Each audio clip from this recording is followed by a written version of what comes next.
Kemudian uang yang disita, aset yang disita itu untuk dilengkapi dan kemudian diberangkatkan, dicocokkan dengan mandat konstitusi, dengan keputusan Menteri Agama dan seterusnya. Jadi ada nalar hukum yang baik, ada nalar hukum yang benar. Tetapi kalau menyita hanya untuk menyita, merampas hanya untuk merampas, maka ini keadilan seperti apa kemudian yang dibuat oleh Mahkamah Agung sebagai lembaga tertinggi, sebagai lawgiver?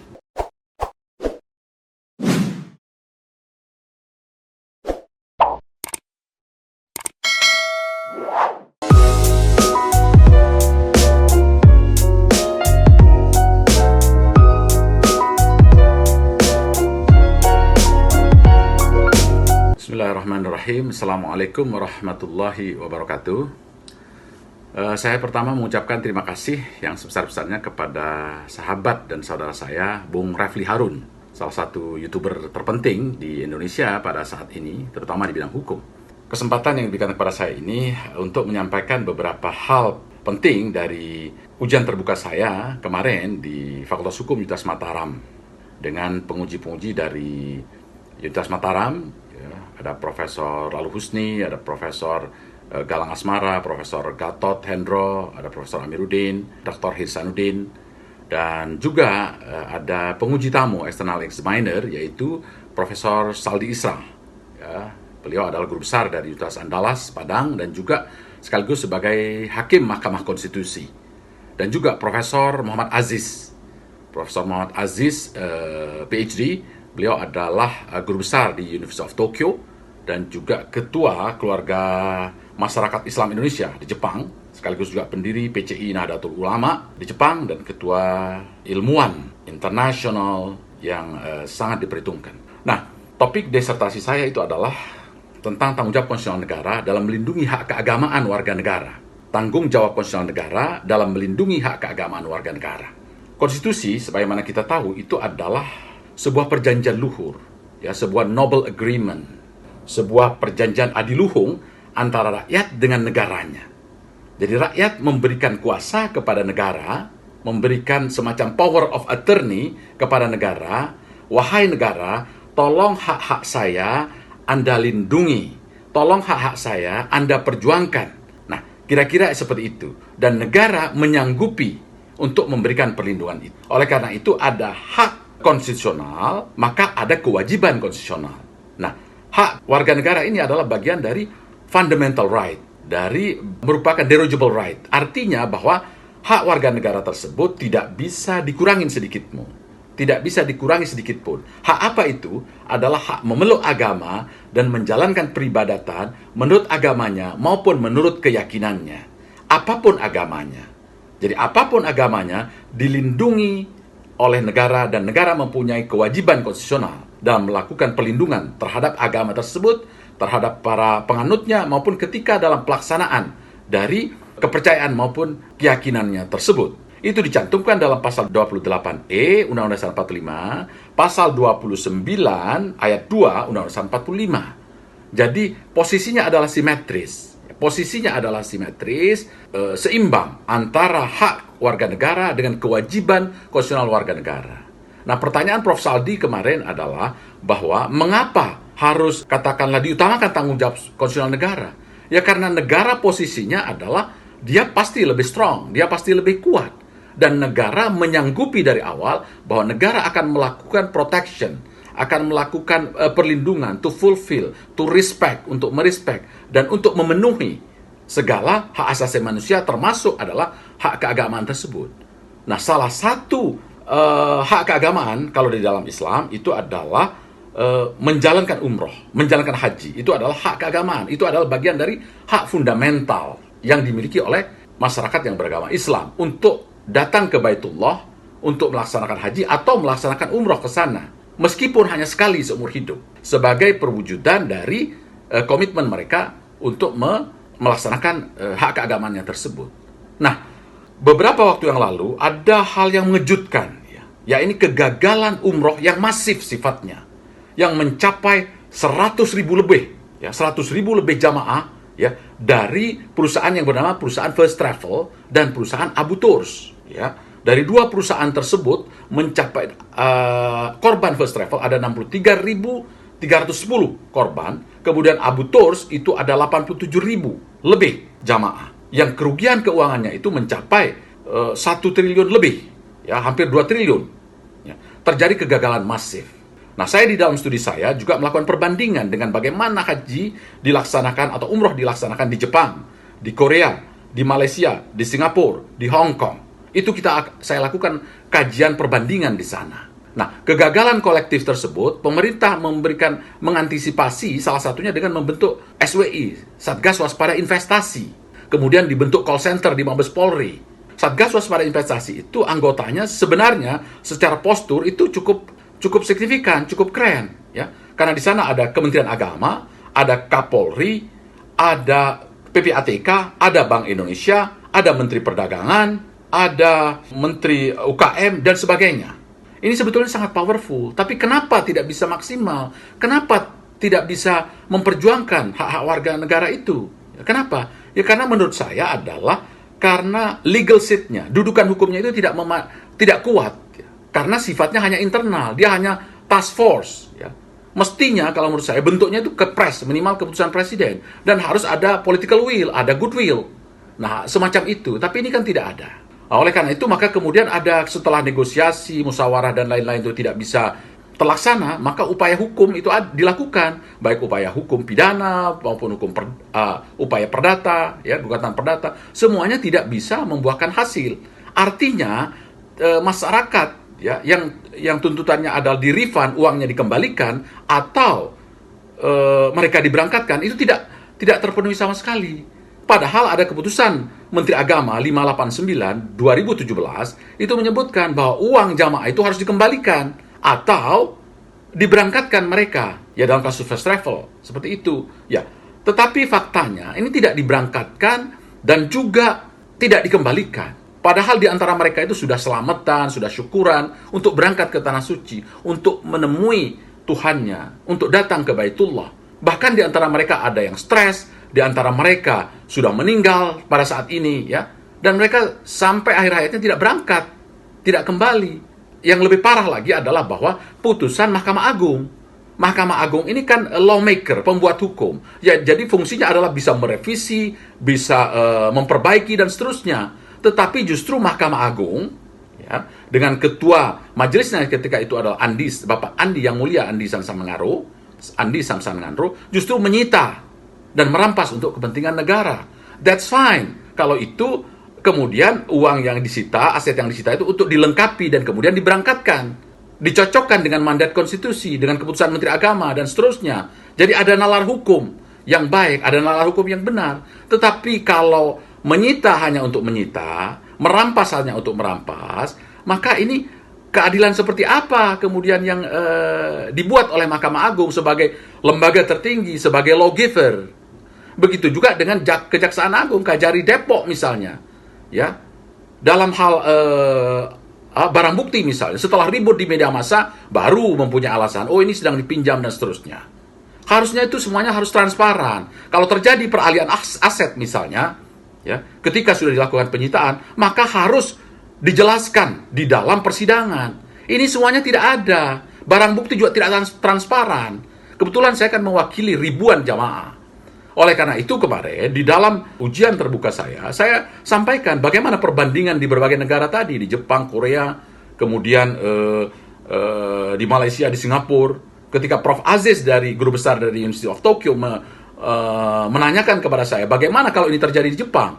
Bagaimana kalau ini menerapkan mekanisme penyelesaian di Jepang? Maka saya jelaskan itu mekanisme secara chote, mekanisme secara wakai. Karena orang Jepang itu tidak suka dengan konflik, ya, penyelesaian secara musyawarah, baik sebelum di pengadilan maupun di pengadilan. Yang sebetulnya ini sudah diadopsi di dalam peraturan Mahkamah Agung. Sistem Jepang ini diadopsi di dalam peraturan Mahkamah Agung, di dalam perma Mahkamah Agung tentang court connected mediation itu. Tapi semua ini tidak ada. Ya, restoratif justice juga tidak diterapkan. Bagaimana kemudian prinsip-prinsip restoratif justice bisa diterapkan dalam konteks ini? Semua tidak ada. Malah kemudian sekali lagi disita. Padahal di dalam Undang-Undang Haji dan Umroh itu disebutkan bahwa di dalam pasal 117 disebutkan tidak boleh siapapun mengambil uang jamaah, termasuk negara. Nah, ini kok malah disita? Di mana kemudian keadilannya? Begitu. Nah, Kemudian ada hal yang penting lagi adalah bahwa peluang ya, bahwa presiden ya perlu menyatakan keadaan darurat atau luar biasa terhadap kasus ini, kegagalan kolektif ini, itu tidak dimanfaatkan. Padahal jelas di dalam pasal 86 Undang-Undang Haji dan Umroh itu ada peluangnya presiden untuk mengeluarkan kepres menyatakan ini dalam keadaan darurat. Darurat haji maksud saya. Karena ini adalah yang terbesar sejak kita mempunyai Statblad 1922. Ya, nomor 689 tahun 1922. Ya, karena kita kemudian baru punya Undang-Undang Haji dan Umroh itu pada zamannya Pak Habibie. Undang-Undang nomor 17 tahun 1999. Itu pada zaman Pak Habibie baru kita punya Undang-Undang Haji ini. Nah, kesempatan emas ini sebetulnya bisa digunakan oleh presiden.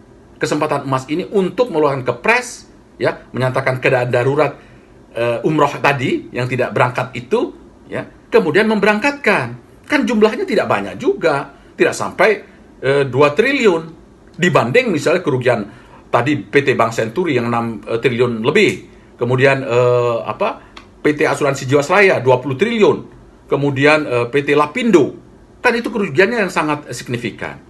Nah, bagaimana mekanismenya nanti, ya, pemberangkatan kan bisa dibicarakan dengan government to government, dengan pemerintah Saudi misalnya, ya, bagaimana tentang flightnya, penerbangannya, mungkin bisa dibicarakan, bagaimana tentang pemondokannya di sana, dan saya yakin jamaah itu, dia, insya Allah dia akan legowo. Bahkan kalau selama ini umroh itu dilaksanakan 9 hari, saya kira jamaah itu, ya, mohon maaf, barangkali dengan 3 hari atau 4 hari saja, di Mekah saja misalnya, tidak perlu ke Madinah, saya kira itu bisa dibicarakan dengan baik-baik dengan jamaah. Dan jamaah juga mungkin bisa juga dia membawa makanan sendiri, memasak sendiri misalnya. Itu kan menghemat. Nah, ini beberapa pikiran-pikiran, ya, beberapa pikiran-pikiran yang harusnya difikirkan. Nah, kesempatan bagi presiden sebetulnya menggunakan mekanisme ini. Nah, Jaksa Agung, ya, Pak Burhanuddin waktu itu sudah menyatakan akan melakukan langkah-langkah, ya, akan melakukan langkah-langkah karena ini keadaan demi kepentingan umum. Ya, bagaimana agar ada solusi, agar uang kembali, dan seterusnya waktu itu. Sebelum diganti Jaksa Agung yang baru. Nah, Menteri Agama Fakhrul Razi di dalam sidang dengan Komisi 8 juga mengatakan, berjanji akan memberangkatkan dengan skema yang dilakukan. Saya masih ingat kata-kata beliau. Ini mesti ada jalan keluarnya lah. Masa selama 5 tahun kemudian kepemerintahan periode kedua ini tidak ada bisa dilaksanakan. Tapi kan sampai sekarang juga kenyataannya tidak bisa, tidak terlaksana. Padahal mereka itu adalah, banyak dari mereka itu dari masyarakat level bawah. Ada pedagang sayur, ada tukang satpam, tukang gorengan, ada pensiunan. Ya, ada juga yang lain tentu saja yang punya jabatan. Tetapi ini masyarakat kecil yang mengumpulkan uangnya sedikit demi sedikit hanya untuk datang, untuk menjadi tamu Allah di Baitullah, untuk hadir di Mekah, untuk bersimpuh di makam Rasulullah. Itu cita-cita mereka. Seumur hidup, bahkan cita-citanya mungkin hanya sekali. Tapi semuanya kan tidak ada. Semuanya is nonsense sampai sekarang. Oleh karena itu saya menawarkan juga, ya, selain regulation reform, institutional reform, dan juga practical reform, ya, reformasi di bidang institusi, reformasi secara regulasi agar inline, agar sejalan dengan mandat konstitusi, ya, dengan rujukan utama kita itu, dan practical reform. Ya kan zamannya sekarang digitalisasi, ya. Bagaimana supaya simple pelaksanaan umroh itu. Jadi misalnya akan umroh tanggal berapa, kembalinya tanggal berapa, semuanya bisa diatur. Sangat sesimpel itu, ya. Bahkan mungkin akan stop over dulu misalnya di tempat lain, di Kairo, di Abu Dhabi, di Dubai, Istanbul, dan lain-lain, bisa diatur. Ya, kalau kayak sekarang kalau kita pesan ya mohon maaf, ada Gojek atau Grab dan lain-lain, kan kita bisa ini sendiri. Nah, dengan sistem digitalisasi, saya yakin itu, ya, dengan sistem yang semakin canggih itu bisa diatur semuanya. Nah, karena itu maka saya mengusulkan ada 5 rukun koherensi. Ya, di dalam disertasi tersebut saya mengajukan 5 rukun koherensi. Yang pertama adalah koherensi epistemik. Jadi secara gagasan, cara berpikir, visi, misi, tujuan, semuanya harus coherence dengan mandat konstitusi, dengan pesan Undang-Undang Dasar 1945. Jadi harus inline antara Constitution. Kalau saya belajar dulu ketika di Inggris itu, S2 saya belajar tentang Constitution, C1. C2 itu Constitutional Theory, ya, Constitutional Text. Dan yang 3 adalah C3, yaitu Constitutionalism. Jadi ini harus sejalan. C1, C2, C3. Jadi antara konstitusi, teori-teori konstitusi maupun konstitusionalisme. Konstitusionalisme ini kan negara hukum atau disebut Rechtsstaat. Jadi tidak akan tercapai Rechtsstaat itu kalau ini tidak koheren, kalau ini tidak sejalan. Nah, itulah maka kemudian sering dikatakan a constitution without constitutionalism is nonsense. Jadi nggak ada gunanya konstitusi itu tanpa tercapai negara hukum itu, tanpa tercapai konstitusionalisme itu. Jadi yang pertama, sekali lagi saya ulang, adalah harus ada koherensi epistemik. Yang kedua, harus ada koherensi normatif. Harus ada koherensi normatif. Yang ketiga, harus ada koherensi formulasi kebijakan. Yang keempat adalah pelaksanaan kebijakan. Jadi pelaksanaan kebijakan. Yang kelima adalah implikasi pelaksanaan kebijakan. Jadi 5 rukun ini, epistemik, normatif, formulasi kebijakan, pelaksanaan kebijakan, dan implikasi pelaksanaan kebijakan itu harus koheren. Dalam bahasa Latinnya itu harus coherere. Harus koheren semua, harus sejalan sehingga ada konsistensi. Maka kemarin ketika Prof. Saldi menanyakan sebetulnya apa langkah konkret, kata dia, jawaban saya sebenarnya adalah bahwa langkah konkret itu adalah bahwa presiden harus memberangkatkan jamaah itu dengan mengambil dasar dari pasal 86 Undang-Undang Haji itu, dengan mengeluarkan penetapan presiden atau keputusan presiden, menyatakan darurat atau keadaan luar biasa, dan itu kemudian ditindaklanjutin dengan pemberangkatan. Nah, itulah yang sebenarnya disebut atau menjadi bagian dari 5 rukun koherensi itu. Saya kira itu yang bisa saya sampaikan sekali lagi kepada sahabat saya, Saudara Dr. Refli Harun. Semoga beliau selalu sehat walafiat bersama keluarga dan selalu sukses. Sekali lagi Bung Refli Harun, saya mengucapkan banyak terima kasih yang sebesar-besarnya kepada para penguji saya, para guru besar di Universitas Mataram, dan juga kepada Profesor Aziz di University of Tokyo, dan juga kepada Profesor Dr. Saldi Isra. Sekali lagi saya mengucapkan terima kasih. Mudah-mudahan kita semua senantiasa dalam lindungan Allah Subhanahu wa taala. Billahi taufiq wal hidayah. Wassalamualaikum warahmatullahi wabarakatuh.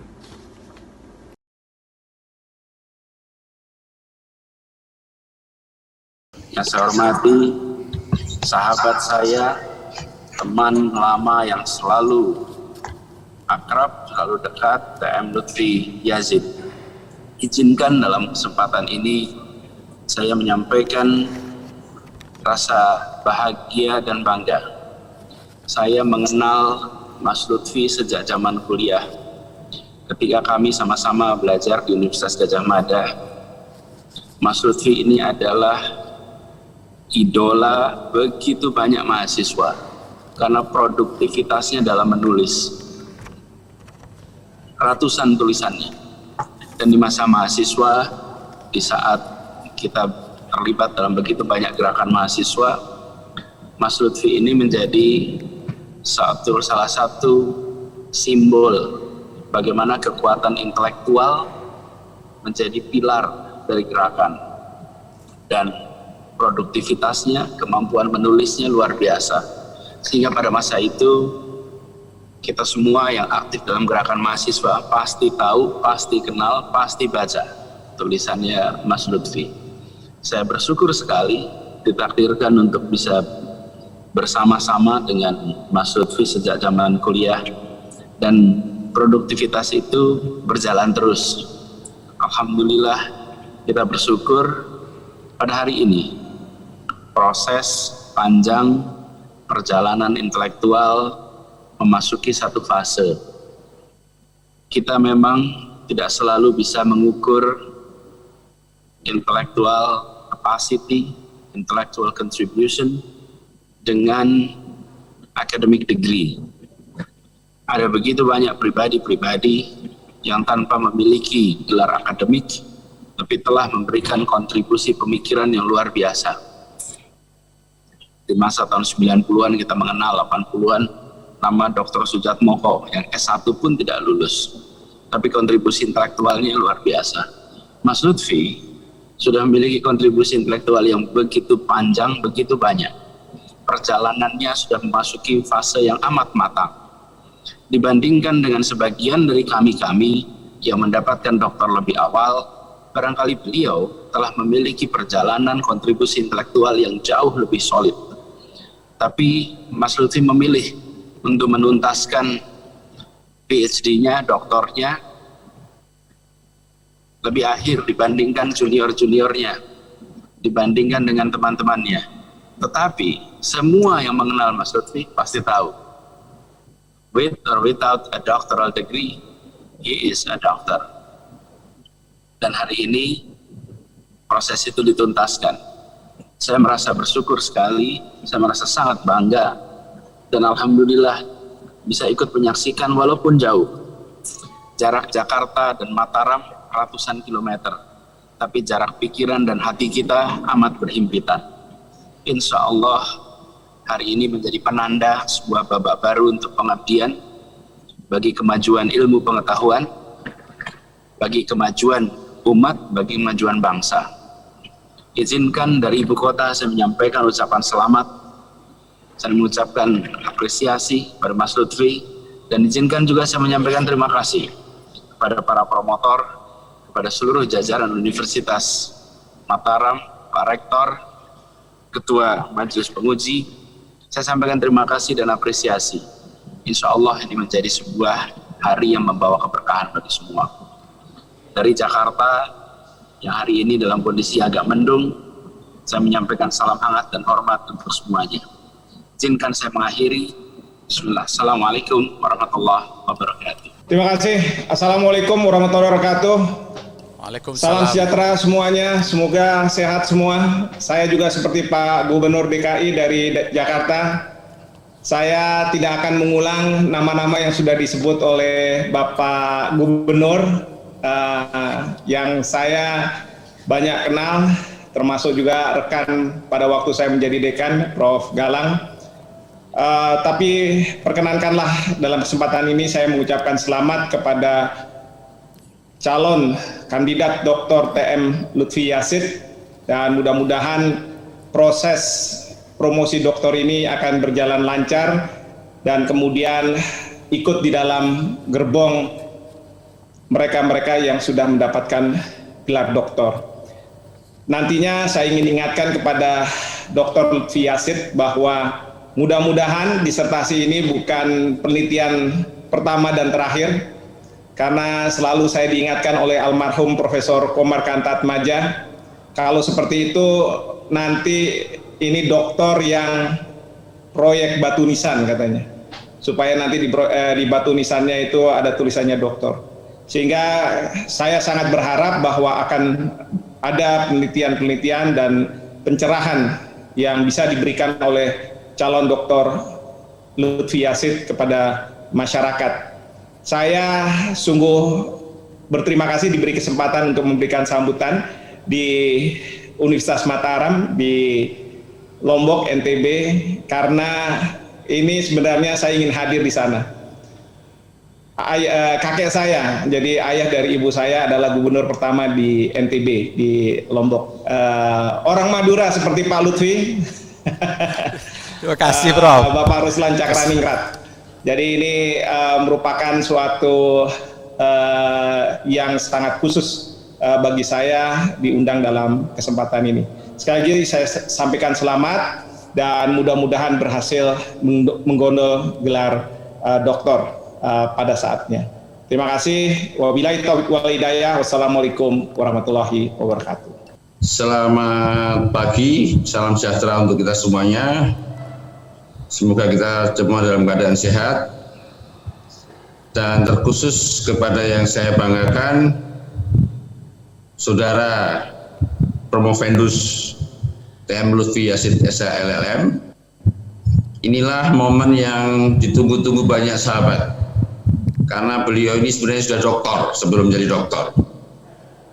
Jadi ini saya pikir hanya formalitas gelar saja. Karena pemikiran-pemikiran beliau, saya sudah mengenal sejak kuliah di Fakultas Hukum UGM. Beliau ini adalah sahabat saya, sahabat dalam berdebat, sahabat dalam berdiskusi, dan saya sangat appreciate, sangat sangat bangga terhadap cara logika kritis yang selalu dia tampilkan di hadapan teman-teman. Dan beberapa pengalaman selain dia sebagai pengacara yang sudah tidak diragukan lagi di tingkat nasional, beliau juga punya pengalaman di level internasional sebagai profesor peneliti di Jepang, yang pada suatu kesempatan kita pernah bersama-sama dari Jepang untuk melakukan expert meeting. Dan sekali lagi saya berharap teruskan sahabatku Bung Lutfi untuk selalu berpikir, selain Anda sebagai praktisi, juga gelar doktor ini memberikan Anda amanah sebagai akademisi, sehingga manfaatkanlah kebebasan mimbar Anda, kebebasan berbicara Anda, untuk terus mengeksplor ilmu pengetahuan khususnya bidang ilmu hukum tanpa harus dibatasi sekat-sekat, baik itu sekat politik, sekat golongan, sekat apapun, untuk terus berkontribusi mengembangkan ilmu pengetahuan di bidang hukum dan memberi pencerahan bagi pendidikan hukum bagi bangsa Indonesia ini. Sekali lagi terima kasih dan selamat, sukses selalu. Nanti kita akan berjumpa lagi untuk lebih mendalami diskusi-diskusi lebih lanjut. Terima kasih juga kepada para penguji, tamu undangan yang saya hormati, Bang Gip, lama nggak ketemu juga, Mas Anies, para penguji di Universitas Muhammadiyah Mataram. Saya pikir UNRAM cukup bangga ketika punya alumnus Saudara TM Lutfi Yassin. Demikian ucapan saya, kurang lebihnya mohon maaf. Assalamualaikum warahmatullahi wabarakatuh.